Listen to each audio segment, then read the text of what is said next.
Amigos de Encuentro de Negocios, un gusto saludarlos en esta emisión de miércoles 4 de marzo del año 2025, del año 2026.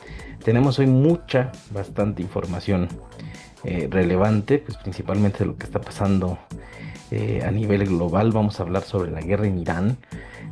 Pues esta guerra que estalló el fin de semana, pues prácticamente ha tenido en vilo a los mercados. Apenas iban 4 días y el escenario en los mercados se ha puesto algo tenso, principalmente en el mercado del petróleo. Vamos a hablar sobre cómo se ha extendido por toda la región este conflicto.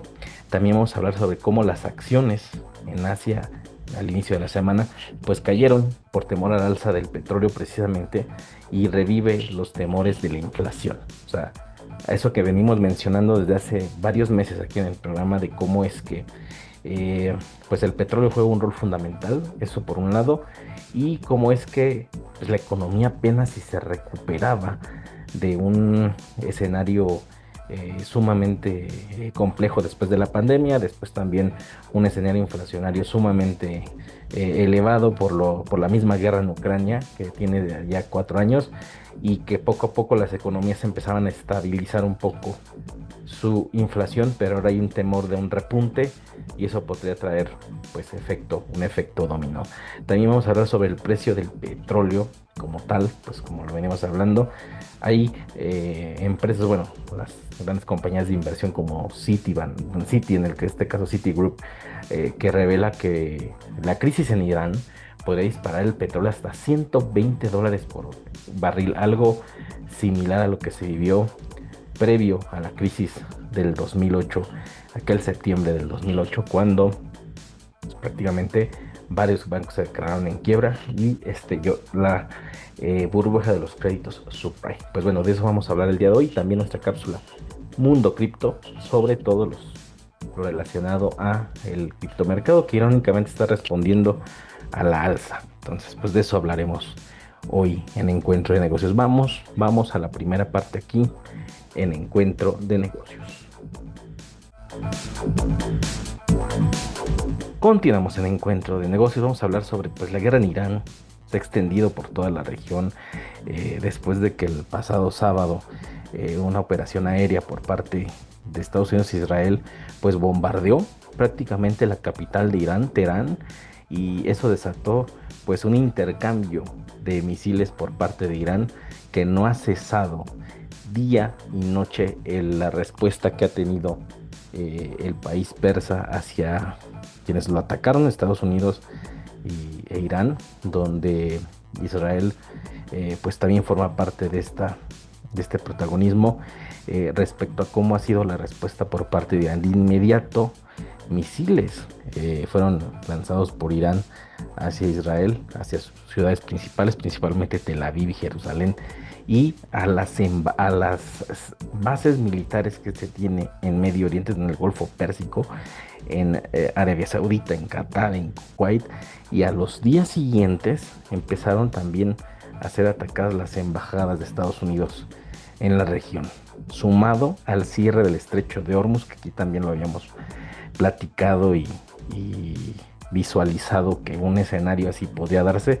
Pues el escenario se dio. El cierre del estrecho de Hormuz, por donde sale el 20% del petróleo que se comercializa a nivel global, está cerrado al comercio del petróleo, a excepción de barcos con bandera china y de Rusia, porque recordemos que Irán es un aliado de los BRICS, es miembro de los BRICS Plus.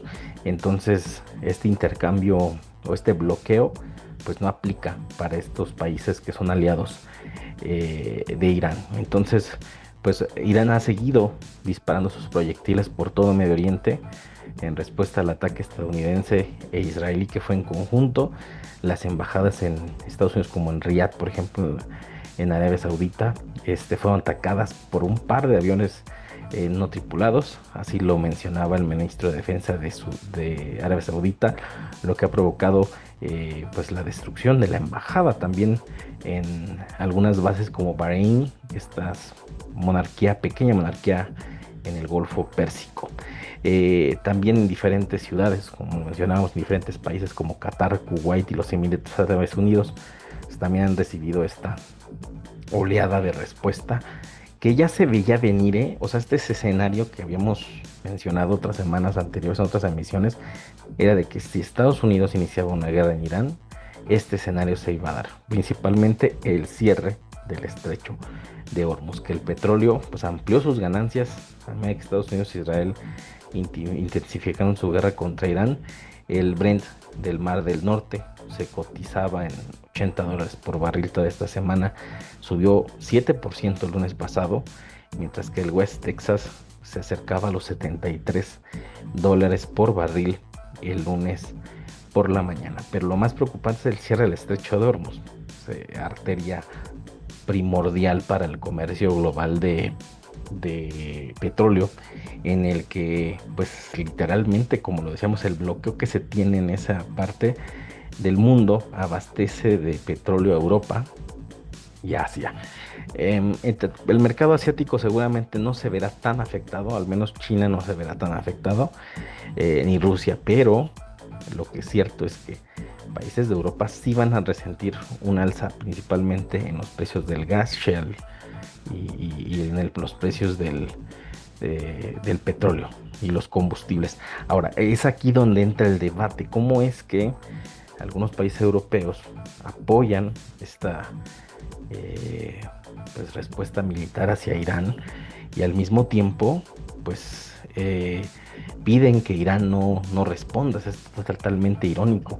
O sea, si un país soberano es atacado por los Estados Unidos, pues necesita ver una respuesta, y es lo que está haciendo Irán en Medio Oriente, y no descansará seguramente hasta que existan pues, pues un acuerdo diplomático para detener un escenario que si lo ponemos en perspectiva como lo vivimos hace casi un año, cuando esta guerra de los 12 días entre Israel e Irán se dio, pues al final algunos medios especializados lo mencionaban, fue Israel quien pidió un cese al fuego con la intervención de los Estados Unidos. Entonces no fue algo que lo detuviera Irán, porque Irán tiene una capacidad enorme de ataque hacia sus adversarios con el arsenal de misiles que tiene, pero a un costo bajo.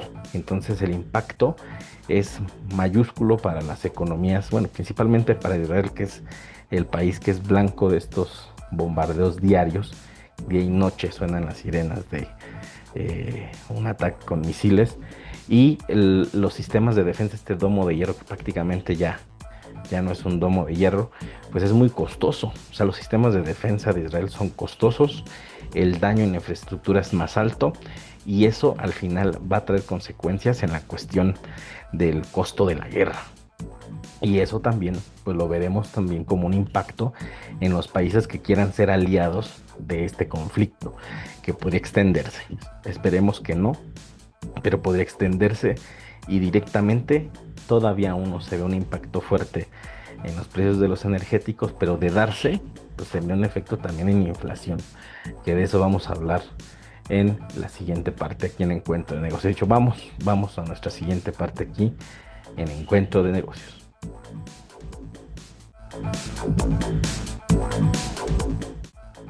Y continuamos en Encuentro de Negocios. Bueno, el lunes por la mañana, domingo en la noche, cuando aquí en esta parte del mundo todavía era domingo, lunes por la mañana ya en Asia, las acciones cayeron en Asia por temor al alza del petróleo, y reviven este temor de la inflación, que la inflación vuelva nuevamente a convertirse en ese fantasma a superar, y que es un problema serio que pueda repuntar la inflación en el mundo. Las bolsas asiáticas salieron a la baja aún todavía el martes, ya que el aumento de los precios del petróleo vinculado al conflicto en Medio Oriente alimentó la preocupación por la inflación, hundiendo los bonos e impulsando las operaciones a reducir sus apuestas sobre recortes de tasa de interés, y el dólar y el oro subieron gracias a la demanda de los activos de refugio. Que bueno, en cuanto al dólar, pues yo no sé cómo es que algunos inversores todavía piensan, o algunos países más bien, pensar comprar bonos del tesoro, con todo el de Estados Unidos, con todos los problemas que tiene internos, y los temas de endeudamiento. Pero bueno, hay algunos que todavía confían en los bonos del Tesoro de los Estados Unidos y pues el oro como un refugio por excelencia que siempre ha sido, ¿no? Y el temor de la inflación pues está vivo. Los operadores se mantuvieron centrados en el petróleo con el crudo del West Texas, aprovechando las ganancias del día lunes para cotizar por encima de los $71 por barril. Y Teherán, pues con la amenaza que cumplió del cerrar el estrecho de Hormuz por completo, como lo decíamos, tienes parcialmente, porque no es un cierre absoluto, si hay preferencia para el paso de buques que son de sus aliados, como en el caso de China o en el caso de Rusia, pero pudiera darse. Y seguramente con la anuencia de sus países aliados, seguramente podría darse este escenario en el que existe un bloqueo total, un cierre total del estrecho de Hormuz. El 20%, como lo decía en la sección anterior, el 20% del petróleo global pasa por ahí. Ese es uno de las situaciones que hay que tomar en cuenta. Entonces, bueno, los precios del gas natural europeo, por ejemplo, se dispararon tras el cierre de parte de Qatar de la mayor planta de exportación de gas natural en el mundo, y esto por daños en su infraestructura que tendrán que revisar. Entonces, aunado al cierre del estrecho de Hormuz, también están los daños a la infraestructura de algunas compañías que producen energéticos, que son refinadoras o son extractoras de petróleo, o en este caso las que son de gas natural. Los operadores ya están descontando plenamente un primer recorte de tasa en los Estados Unidos en septiembre, y las expectativas de una tercera reducción en 2026 prácticamente se desvanecen. ¿Por qué? Porque la inflación va a repuntar. Entonces ya los operadores ya ven que la tasa de interés no se va a recortar por temores a la inflación, que son reales, y que al menos en este segundo trimestre que va a iniciar pronto se verán reflejados, y en este final de primer trimestre también se verán reflejados. Y eso pues es preocupante, porque pues al final todo esto es un efecto dominó. Sube el precio de los energéticos, luego sube la inflación, se disminuye el poder adquisitivo. La disminución del poder adquisitivo pues obviamente lleva a que los actores que están convergiendo pues prácticamente empiezan a tener problemas económicos en sus propios países. Bueno, en medio de esta escalada de conflicto, el dólar subió el lunes pasado frente a todas las divisas del G10, dejando por detrás al yen japonés. Y el rendimiento de la deuda australiana a 10 años a primero del martes ya gobernaba los números en los mercados. La recuperación de los principales índices de renta variable en Estados Unidos de los mínimos de que la sesión sugiere que por ahora el mercado considera el conflicto como un riesgo geopolítico relevante, pero permanece contenido al corto plazo, por ahora. Pero lo cierto es que es un escenario que podría extenderse, porque no se ven vistos de una solución, si podemos denominarle diplomática. Por ahora no se ve, pero podría llegar de repente. Eso también es una realidad. Bueno, pues vamos a nuestra cápsula Mundo Cripto, llegamos y regresamos a la parte final aquí en Encuentro de Negocios. Continuamos en Mundo Cripto de Encuentro de Negocios. Hoy el objetivo es hacer un análisis a fondo del criptomercado actual. Así es. Para entender cómo tres fuerzas distintas están transformando el panorama. Hablamos de los conflictos geopolíticos, el dinero institucional y la adopción de las grandes corporaciones. Porque vaya que hay movimiento en los gráficos. Sí, la acción de los precios esta semana está de locos. O sea, Bitcoin acaba de superar la barrera de los $71,000 con muchísima fuerza. Y para ponerlo en perspectiva, ese movimiento rompe el techo histórico de los 69,000 que vimos por allá de 2021. Ajá. Pero creo que el contexto macroeconómico detrás de esta subida es lo verdaderamente revelador. Claro, por lo que está pasando a nivel global. Exacto. Paradójicamente, este salto ocurre en medio de tensiones globales bastante serias, específicamente por la preocupación sobre un posible cierre del paso petrolero en el estrecho de Hormuz. A ver, detengámonos ahí un segundo. Si hay temores de una crisis petrolera o problemas graves de energía, ¿Por qué los inversionistas corren a comprar Bitcoin? Suena muy contraintuitivo. Bastante. Pues mira, normalmente el capital huye hacia activos refugio tradicionales en tiempos de crisis. Sin embargo, la firma de análisis QCP Capital señala que la fortaleza actual de Bitcoin actúa como un indicador temprano. O sea, de que el apetito por el riesgo está regresando. Exactamente, pero también funciona como cobertura. Si el precio del petróleo sube, la inflación inevitablemente se dispara. Claro. Y muchos grandes fondos ahora ven a Bitcoin como un escudo contra esa evaluación, lo que explica esta reacción de compra inmediata pese al miedo general. Qué interesante. Entonces, por un lado tenemos a Bitcoin reaccionando directamente a la geopolítica, pero las altcoins no se están quedando atrás. Para nada. Hay muchísimo movimiento institucional alrededor de XRP apuntando hacia la marca de $1.95. El caso de XRP es el ejemplo perfecto de cómo fluye el capital de Wall Street. Técnicamente está rompiendo un patrón de triángulo simétrico.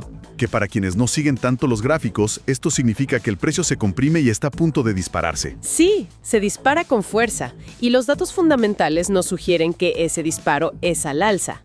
Por el tema de los fondos. Así es. Llevamos una racha de 5 días consecutivos de entradas de capital en sus ETFs al contado. Ya acumulan $1,000 millones en activos bajo gestión. ¡1,000 millones! Eso definitivamente no es dinero de pequeños inversores. Es puro capital pesado de grandes instituciones con un apetito persistente a largo plazo. Tenemos tensión geopolítica impulsando a Bitcoin y dinero de fondos respaldando a XRP. Pero creo que para el uso diario, las noticias sobre corporaciones como Visa y Bridge, la empresa de Stripe, son las que van a cambiar todo en la economía real. Sin duda, están expandiendo su programa de tarjetas vinculadas a stablecoins a 18 países. Empezando muy fuerte. Y tienen una meta agresiva de llegar a más de 100 países este año. Y aquí está el dato clave de toda esta investigación, lo que realmente me voló la cabeza. Tradicionalmente enviar dinero entre fronteras toma días, y las comisiones son altísimas. Pero lo resolvieron. Exacto, con la ayuda de Lead Bank. Ese es el punto de inflexión. Gracias a esa asociación, la liquidación de las transacciones ahora se hará directamente on-chain usando stablecoins. Ya no hay necesidad de convertir el dinero a moneda fiduciaria en cada paso. Alguien paga algo del otro lado del mundo y se liquida casi al instante en la red cripto. Se elimina el paso más costoso del sistema tradicional. Vemos un mercado operando en dos frentes simultáneos, como termómetro geopolítico y como nueva infraestructura operativa para pagos diarios. Es una evolución brutal del sistema, y dejamos una pregunta provocadora para que nuestra audiencia la analice por su cuenta. Si la infraestructura de Bridge ya permite a las empresas crear sus propias stablecoins programables para liquidar directamente con Visa, ¿qué significa esto para el futuro de las transferencias internacionales tradicionales y esa histórica dependencia de las monedas locales? Es un cambio de paradigma total. Nos escuchamos la próxima semana en Mundo Cripto, aquí en Encuentro de Negocios. Y continuamos en Encuentro de Negocios. Vamos a hablar sobre las expectativas que se tienen de los precios del petróleo. Pueden llegar hasta $120 por barril. El precio del petróleo puede alcanzar, escalar hasta $120 por barril, un precio similar a lo que se vio en la crisis del 2008 de los créditos subprime. En este escenario alcista, si el conflicto en torno a Irán deriva en interrupciones significativas del suministro, como es el cierre del estrecho de Hormuz, como decíamos, o peor aún, que ese sí, aunque el estrecho de Hormuz quede abierto, que pueda existir daños en la infraestructura de las petroleras del Golfo Pérsico, como ya le ocurrió a Qatar con el gas natural, o con instalaciones de Aramco, por ejemplo, en Arabia Saudita. Bueno, el escenario alcista con probabilidad del 20% del petróleo podría dispararse si se interrumpe el flujo de hasta 5 millones de barriles diarios. Entre los riesgos que podrían hacer posible este escenario, pues figuran daños sostenidos a la infraestructura petrolera regional, como lo decíamos, y el cierre, o sea, las restricciones al tránsito por el estrecho de Hormuz por problemas de seguros o ante posibles ataques por parte del ejército de Irán. Y bueno, estos riesgos se suma un conflicto prolongado de baja intensidad que puede afectar inminentemente la producción y el suministro, y eso lleve a que los precios del petróleo se disparen. Y también el nivel de escalada del conflicto que pueda tener, y que también una de las armas más poderosas que tienen las monarquías, que a pesar de este escenario, eh, en el Golfo Pérsico, pues de alguna manera no quisieran involucrarse más en el conflicto, pero un arma que tienen muy fuerte es el petróleo mismo. O sea que incluso los países como Arabia Saudita, como Qatar, como Kuwait, quisieran apoyar de manera indirecta a Irán. Una de esas maneras es parar la producción de petróleo con el pretexto de daños a su infraestructura, y de alguna forma hacer que Estados Unidos y los países del occidente pues frenen un poco el conflicto o se desistan ya de continuar en este conflicto con Irán. Esa es una realidad que pueda darse. Porque es muy extraño, por ejemplo, que estos ataques a las bases en estos países de Medio Oriente cercanos a Irán no estén recibiendo una respuesta muy fuerte por parte de las monarquías árabes, sino que lo estén viendo como con mucha cautela. Pero pareciera que es como muy permisivo el que se dé este tipo de escenarios. Entonces, probablemente, y eso podría ser una simple conjetura, una hipótesis, es que las monarquías árabes estén permitiendo que exista daño a esa infraestructura para frenar la producción, aumentar los precios del petróleo, y ese sería un golpe durísimo, durísimo para Occidente, principalmente Estados Unidos, principalmente a los países europeos. Pues bien, pues de esta forma llegamos a la parte final de Encuentro de Negocios. Como siempre, agradecerle que nos haya acompañado aquí en Radio y TV Nicolaita. Nos escuchamos por aquí el próximo miércoles a través del 104.3 de FM Radio Nicolaita. Yo soy Brian Ramírez. Recuerden, somos el único programa especializado en temas de negocios de la ciudad. Hasta la próxima.